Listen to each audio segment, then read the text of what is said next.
In recent years, the debate over gun control has dominated headlines, sparking passionate discussions across the nation. The Second Amendment stands at the center of this contentious issue, with proponents advocating for the individual's right to self-defense and critics calling for stricter regulations. In this video, we're going to delve into this hotly debated topic to gain a deeper understanding of the complexities surrounding the Second Amendment. The origins of the Second Amendment can be traced back to the historical context of the American Revolutionary War and the drafting of the Constitution. During the Revolutionary War, colonists fought to escape British rule, seeking to establish an independent nation rooted in principles of liberty and self-governance. The experience of the American Revolution heavily influenced the thinking of the founders and their views on individual rights, including the right to bear arms. The colonists had witnessed firsthand the abuses of power by the British government and believed that an armed citizenry was essential for the defense of individual rights and freedoms, acting as a check against the potential rise of tyranny and serving as a deterrent to the abuse of power. During the drafting of the Constitution, the founders debated the inclusion of a Bill of Rights to protect individual liberties. James Madison played a crucial role in the inclusion of the Second Amendment. Madison, along with others, sought to enshrine the right to bear arms as a means to safeguard individual liberty and to provide security for the nation. The Second Amendment, as ratified in 1791, reads, "A well-regulated militia being necessary to the security of a free state, the right of the people to keep and bear arms shall not be infringed." The language of the amendment reflects the dual purposes of the right to bear arms, the maintenance of a well-regulated militia, and the individual's right to possess and carry firearms. Historically, a militia was a body of ordinary citizens who could be called upon to defend their communities and the nation in times of crisis or threat. State militias played a significant role in the Revolutionary War. These citizen soldier groups served a number of roles in the Revolution, including defending local communities against British forces or loyalist threats, the Minutemen we learn about in grade school, engaging in guerrilla warfare, ambushing unsuspecting British forces, disrupting supply lines, hampering the ability of British forces to control territory, and degrading their ability to fight. The militias also engaged in partisan warfare, particularly in areas with a strong loyalist presence. Partisans were local militias that operated in areas with divided loyalties, conducting raids and intelligence-gathering operations against loyalist forces, disrupting their activities and undermining their control. Militias also supported the broader efforts of the Continental Army, including supplementing the regular army's numbers during major battles and campaigns. And finally, the militias held symbolic value for the revolutionary cause. They represented the spirit of the citizen soldier fighting for their rights and freedoms against perceived tyranny. The militias embodied the idea that a free society should have an armed citizenry capable of defending itself from both external threats and domestic oppression. While the militias played a vital role in the Revolutionary War, it's important to note that their effectiveness and impact varied. Some militias were highly organized and trained, while others had limited resources and faced challenge in discipline and coordination. However, their collective efforts contributed to the overall success of the American revolutionaries in their quest for independence. As a result, the militia experience during the Revolutionary War helped to shape the understanding of the importance of a well-regulated militia in securing a free state, influencing the inclusion of the militia clause in the Second Amendment of the U.S. Constitution. And the militia clause implies the second part of the Second Amendment, namely, the right of the people to keep and bear arms. This clause explicitly recognizes and protects the individual's right to keep and bear arms. It affirms that the people have a fundamental and individual right to possess and carry firearms. This individual right is separate from the militia clause and serves as an additional justification for protecting the right to bear arms. The two clauses of the Second Amendment, the Militia Clause and the Individual Rights Clause, have given rise to two competing interpretations of the amendment itself. On the one hand, the collective rights theory draws primarily on the Militia Clause and argues that the Second Amendment protects the collective right of the states to maintain and arm militias rather than an individual's right to possess firearms. According to this interpretation, the amendment was concerned primarily with the security of the state through a well-regulated militia. Advocates of this theory emphasize the importance of the Militia Clause in understanding the purpose of the Second Amendment, and sometimes even maintain that the Second Amendment right to keep and bear arms, the individual right, is predicated on service in the militia, meaning that individuals not serving in the militia would not have Second Amendment rights to keep and bear arms. On the other hand, the individual right theory posits that the Second Amendment guarantees an individual's right to possess and carry firearms for personal protection, self-defense, or other lawful purposes. Supporters of this theory focus on the Individual Rights Clause and argue that the amendment recognizes and protects an inherent pre-existing right of individuals to keep and bear arms independent of militia service. Proponents of the individual rights theory, in other words, contend that the Second Amendment recognizes an individual's inherent right to self-defense and the ability to protect oneself, one's family, one's property, and so on. They argue that the founders intended to safeguard this individual right as a means to resist tyranny and as an essential aspect of personal freedom. The debate between individual rights and collective rights interpretations revolves around the meaning and intent of the founders when they drafted the Second Amendment, and the interpretations have evolved over time. Throughout the early years of the country, really until the start of the 20th century, the prevailing interpretation of the Second Amendment leaned towards the collective rights theory. The focus was on the importance of a well-regulated militia for the security of the state. The individual right to bear arms was often seen as tied to militia service rather than as an independent right. We see an example of this interpretation in the Supreme Court's decision in the case of United States v. Miller, when Jack Miller and Frank Layton were charged with violating the National Firearms Act of 1934 by transporting sawed-off shotguns between state lines. Miller and Layton argued that the act violated their Second Amendment protection to keep and bear arms. In its unanimous decision, the court ruled that the Second Amendment did not guarantee an individual's right to own such weapons, as it did not have some reasonable relationship to the preservation or efficiency of a well-regulated militia. This decision essentially advocated a collective rights theory interpretation of the Second Amendment and permitted federal regulation of firearm ownership. But beginning in the late 20th century, there was a shift towards an individual rights interpretation of the Second Amendment. Scholars, legal experts, and some court decisions began to emphasize the individual's right to possess firearms for self-defense and for other lawful purposes, separate from militia service. Among the most important of the cases highlighting this shift in interpretation in the Second Amendment was the decision of the Supreme Court in District of Columbia v. Heller.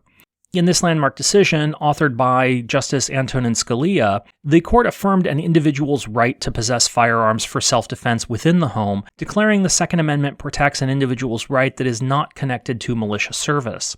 The case centered on a Washington, D.C. law that banned virtually all private handgun ownership within the district.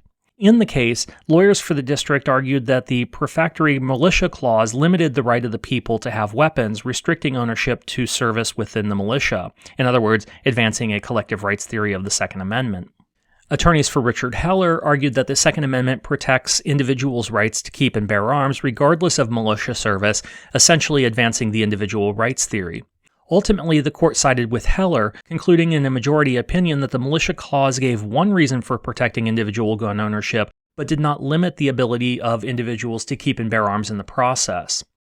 In a subsequent decision in the case of McDonald v. Chicago, the Supreme Court further expanded its ruling in Heller, incorporating the Second Amendment rights to the states. In other words, in McDonald, the court ruled that Second Amendment protections prevent not just the federal government from restricting gun ownership, but that such protections are also applicable to state and local governments, limiting their ability to infringe on the individual right to bear arms. And in 2022, in its decision of the New York Rifle and Pistol Association v. Bruin, the court announced a new framework for evaluating the constitutionality of gun control laws, concluding that restrictions on firearms based on only an important public interest were not necessarily constitutional, and that the state needed to demonstrate that any such restrictions were consistent with the nation's historical tradition, essentially concluding that lower courts must find a historical parallel to any contemporary regulatory effort. Despite the individual rights interpretation provided in Heller and McDonald, the scope of the Second Amendment remains subject to ongoing legal debates.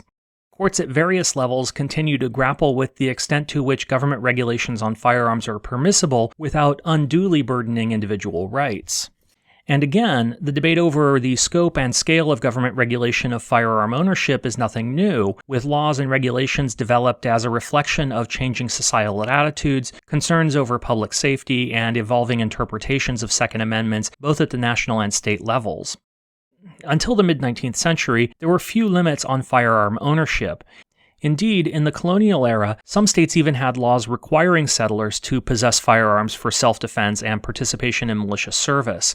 In Pennsylvania, this created tensions between the large Quaker population, which practiced pacifism and rejected ownership of guns or other weapons, and the state, essentially pitting protections of the Free Exercise Clause against state requirements to provide for the common defense.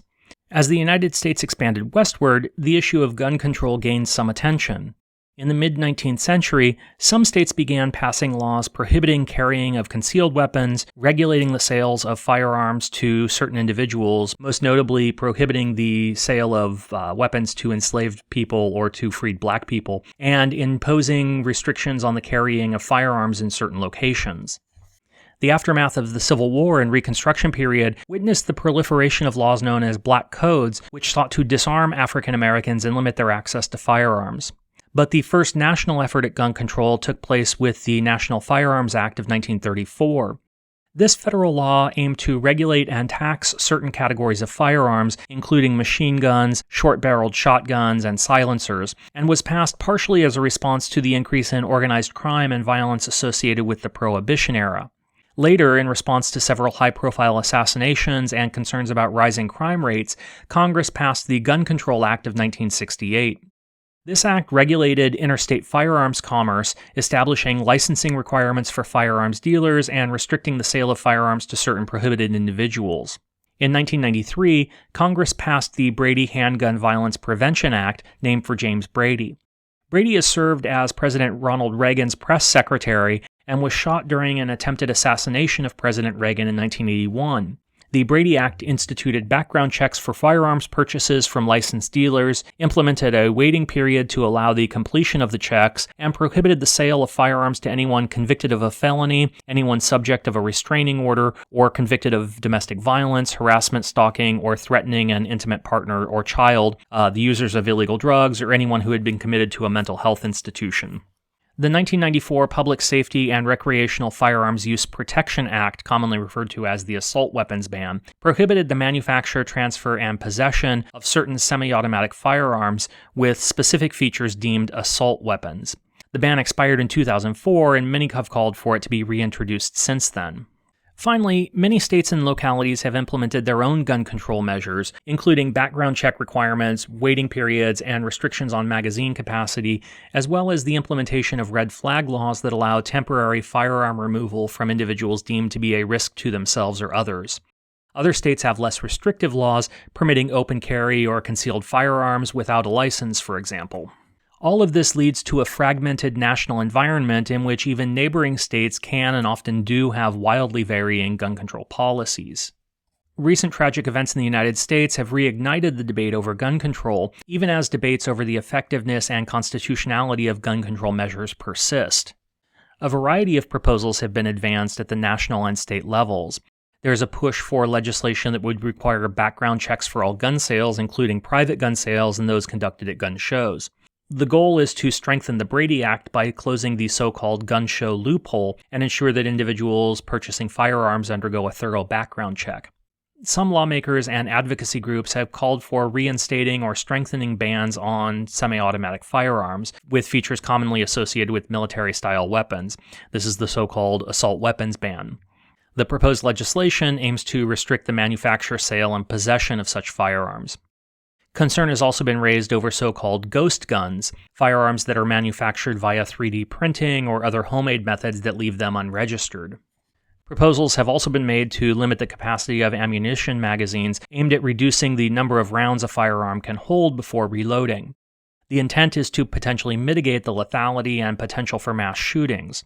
Several states, including California, already have magazine capacity limits in place. Some proposals seek to tighten regulations around concealed carry permits, including stricter eligibility requirements, additional training, and enhanced background checks. Legislators have considered laws that would require the responsible storage of firearms to prevent unauthorized access, especially by children. These measures aim to promote firearm safety and reduce accidental shootings or incidents involving children accessing unsecured firearms. Again, several states already have such laws in place. Red flag laws, also known as extreme risk protection orders, allow for the temporary removal of firearms from individuals who pose a risk to themselves or others. These laws enable concerned family members, law enforcement, or other individuals to petition the court for a temporary order to restrict an individual's access to firearms based on specific criteria. Finally, legislation has been proposed to strengthen restrictions on firearm possessions for individuals with mental health conditions or individuals subject to domestic violence restraining orders. These measures aim to prevent firearms from being accessed by individuals who may pose a higher risk of violence.